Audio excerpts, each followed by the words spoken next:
রেমালের তাণ্ডব শুরু হয়ে গেছিল রবিবার বিকেল থেকেই, মানে সকাল থেকেই শুরু হয়েছিল। বিকেলের দৃশ্যটা একটু তোমাদের সামনে তুলে ধরার চেষ্টা করেছি। বিকেলে আকাশটা বেশ ভালো লাগছিল, কিন্তু প্রচণ্ড ঝোড়ো হাওয়া ছিল। তবে আজ রাত থেকে প্রচণ্ড ঝড় বৃষ্টি আছড়ে পড়ার কথা আছে। তো দেখা যাক রাত্রে কি হয়। তো রাত্রে সেরমভাবে আমাদের এখানে বৃষ্টি হয়নি, পরের দিন হয়েছে। তো পরের দিন সকালের ভিডিও এটা। পরের দিন সকালে দেখো রুটি করে নিচ্ছি জল খাওয়ারে। আর যারা ভিডিওটা দেখা শুরু করেছো তাদের অসংখ্য অসংখ্য ধন্যবাদ। নিউ ব্লগে সবাইকে অনেক অনেক ভালোবাসা। এখানে ভেজে নিলাম আলু আর পটল কুচিয়ে নিয়ে একটা ভাজা, আর রুটি সকালের জল খাওয়ারে ছিল এটাই।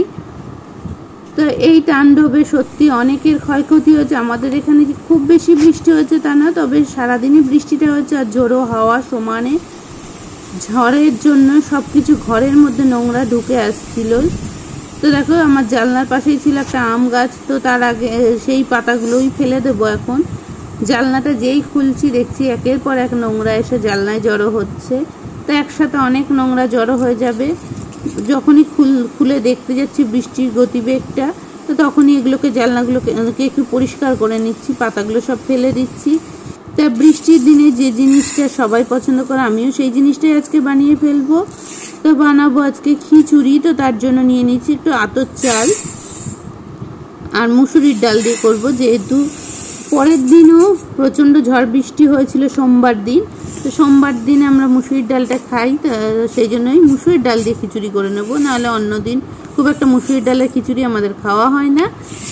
তো দেখো এখন ভালো করে ধুয়ে নিচ্ছি। আর দেখো কারেন্ট বারবার যাচ্ছিল আর আসছিল, পাম্পে ছিল না জল, জলের সমস্যা হবে বলে হাঁড়িতে গামলাতে সমস্ত জল ভরে রেখেছি। কিন্তু এইভাবে কাজ করতে সত্যি অভ্যস্ত নয়, খুবই সমস্যা হচ্ছিল। তো কি করা যাবে, পরিস্থিতির সাথে তো মিলিয়ে চলতেই হবে। এখন দেখো ধুয়ে নিয়েছি। তো একটু কারেন্ট এসেছিলো তখন একটু পাম্পটা ভরে নিয়েছিলাম। আর এখন আলুটাও ধুয়ে নিয়েছি, যে বাসনগুলো ধুয়ে রেখেছিলাম সেগুলোকে গুছিয়ে ফেলছি। আর এদিকে বসিয়ে দিয়েছি খিচুড়ি। তা আবারও কারেন্ট চলে গেছিলো, মিক্সি চালাতে পারবো না, খিচুড়ির মশলাটা তো করতে হবে। তা আদাটা বেটে নিচ্ছি, এক হাতে ক্যামেরা ধরে আদা ঘষছি, সেটা তো করা সম্ভবই নয়, সেটাই করছিলাম। এখন দিয়ে দিলাম খিচুড়িতে তেজপাতা আর 5 ফোড়ন দেবো, তার ফোড়নটা করতে। আর এদিকে আদা জিরে সমস্ত মশলাগুলো মিশিয়ে নিচ্ছি এক এক করে। তা এখন দিয়ে দিলাম একটু শুকনো লঙ্কার গুঁড়ো, হলুদ গুঁড়ো, সমস্ত কিছু একসাথে নিয়ে জল দিয়ে একটা পেস্ট বানিয়ে নিচ্ছি। তো আমার নতুন পুরনো সব বন্ধুদের অসংখ্য অসংখ্য ধন্যবাদ, এতক্ষণ আমার সাথে আছো। আর একটা লাইক দিয়ে দিও। সত্যি এই দিনটা আমরা এইভাবে উপভোগ করছি, কত গরিব মানুষের হয়তো কত ক্ষতি হয়ে গেছে, কারণ এটা বিভৎস একটা ঝড় হওয়ার কথা। তো সবার খবরটা আমরা বাড়ি বসে সব সময় পাই না, যেটুকু আমরা জানতে পাই সেটুকুই বলি। আর ওদিকে মশলাটা দিয়ে দিয়েছি ভাজতে। আর এখানে আলু কেটে নিয়েছি, একটা ছোট্ট আলু কুচিয়ে নিয়েছি। তো এটা ভালো করে দেখো ধুয়ে নিচ্ছি। তো এখন এক একজনের এক এক রকম খাওয়ার, তো সেগুলো এক এক করে তৈরি করব। আলুটা ধুয়ে নিয়ে নুন মাখিয়ে রেখে দিলাম, তাতে একটু তাড়াতাড়ি নরম হয়ে যাবে আলুটা।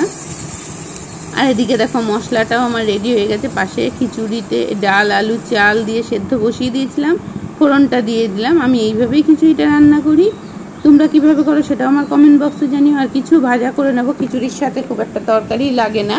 তো তার জন্য এখন দেখো বেসনটা গুলে নেব, নুন হলুদ চিনি সব দিয়ে দিচ্ছি, আর একটু পাঁপড় ভাজবো। তো এখন দেখো দুটো বাটিতে ব্যাটারটা তুলে নিচ্ছি। বেসনের ব্যাটারটা কেন তুলছি সেটাও দেখতে থাকো, দেখলে বুঝতে পারবে। এরও একটা অবশ্যই কারণ আছে। আমি খিচুড়িটাও দুটো ভাগেই করেছি, মানে একটা ভাগে করেছি ঠিকই, কিন্তু তারপরে সেখান থেকে বেশ কিছুটা খিচুড়ি আমি তুলে নেব। খিচুড়ি আমার রেডি হয়ে গেছে, এখন খিচুড়ির মধ্যে দিয়ে দিচ্ছি ঘি। খিচুড়ির রঙটা কিন্তু দারুণ হয়েছিল, খেতেও দারুণ হয়েছিল খিচুড়িটা। তো এখান থেকে দেখো নিরামিষ খিচুড়িটা তুলে নিচ্ছি, কারণ তোমরা যারা আমার ভিউয়ার্স তারা জানো আমার শাশুড়ি মা নিরামিষ খান। তো তার জন্য খিচুড়িটা তুলে নিচ্ছি। এখানে তুলে হটপটে রেখে দেওয়া হলো। এবার বেশ কিছু ডুমো ডুমো করে পেঁয়াজ কেটে নিয়েছি। এটা ভাপে সেদ্ধ হয়ে যাবে, কারণ মা যেহেতু নিরামিষ খায়, তো একবারে তো করা সম্ভব না, দুবার বারবার করে খিচুড়ি করতে অনেকটা টাইম লাগবে। তো এইভাবে আমি পেঁয়াজ দিয়ে করে নিয়ে এদিকে পাঁপড় ভেজে নিলাম। আর এদিকে দেখো মায়ের জন্য আলুর বড়া ভেজে নিচ্ছি। তো এদিকে মায়ের আলুর বড়া আর পাঁপড় ভাজা হয়ে গেছে। বৃষ্টি মানে খিচুড়ি আর পাঁপড় ভাজা তো লাগবেই।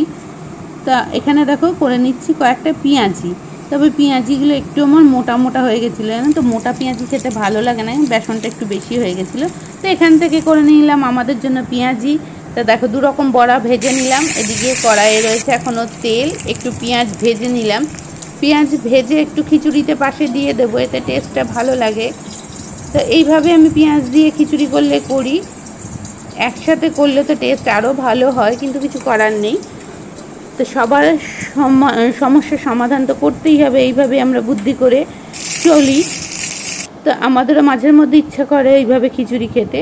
আর এদিকে ভেজে নিয়েছিলাম মাছ, প্রচণ্ড বৃষ্টি, খিচুড়ির সাথে ডিম ভাজাটাই বেশি ভালো লাগে, কিন্তু আমার ঘরে ছিল না। আর এদিকে ছিল চাটনি, আগের দিনের মাছ ভাজা, আমাদের পেঁয়াজি, মায়ের আলুর চপ। তো এইগুলো দিয়ে আজকে দুপুরটা শেষ করলাম। আর এইদিকে দেখো বৃষ্টির পরে পরিবেশটা অনেকটা ভালো হয়ে গেছিলো। আজকের ভিডিওটা এখানেই শেষ করলাম। ভালো থেকো, সুস্থ থেকো।